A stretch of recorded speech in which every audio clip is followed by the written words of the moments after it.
Welcome to my channel. तो चलो शुरू करते हैं आज की कहानी। एक बार एक बेटा और उनका पिता छत पे खड़े होकर पतंग उड़ा रहे थे। पतंग जो है बिल्कुल ऊपर ऊंचाइयों को छू रही थी, आसमान को छू रही थी, वो बहुत ऊपर उड़ रही थी। ये देखकर उनका बेटा बहुत खुश था।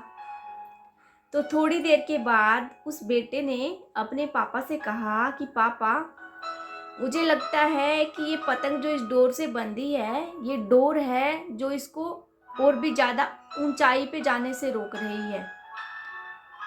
तो बेटे की ऐसी बातें सुनकर जो उनके पापा हैं वो पतंग को डोर से तोड़ देते हैं। पतंग देखते ही देखते और ज़्यादा ऊंचाइयों को छूने लगती है। बेटा बहुत खुश होता है, पर कुछ देर के बाद थोड़ी दूर जाकर वो पतंग बिल्कुल नीचे जा गिरती है।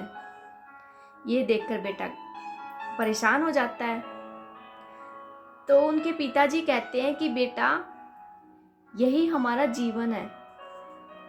डोर जो है, पतंग जो है, जब तक डोर से बंधी रहेगी और ज़्यादा ऊंचाइयों को छूती रहेगी।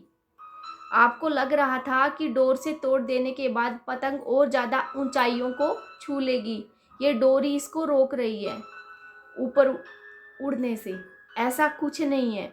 ऐसा ही हमें ज़िंदगी में कई बार लगता है कि हमारी जो सफलता है, जो ऊंचाइयां छूने के सपने हैं, हकीकत है, वो हमारे जो ये डोर बंधी हुई है रिश्तों की, अनुशासन की, पेरेंट्स की, ये हमें रोक रही है हमें सफल होने से।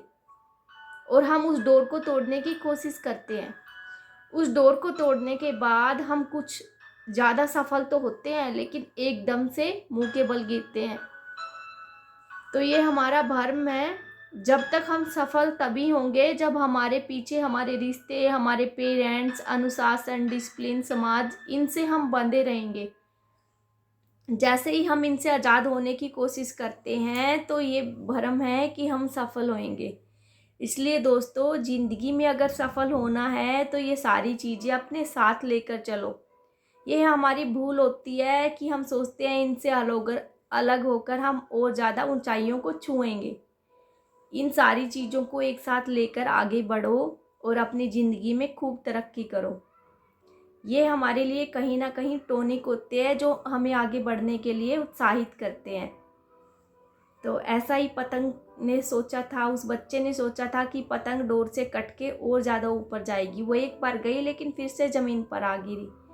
अब वो बेटा अपने पापा की बात को अच्छी तरह से समझ चुका था।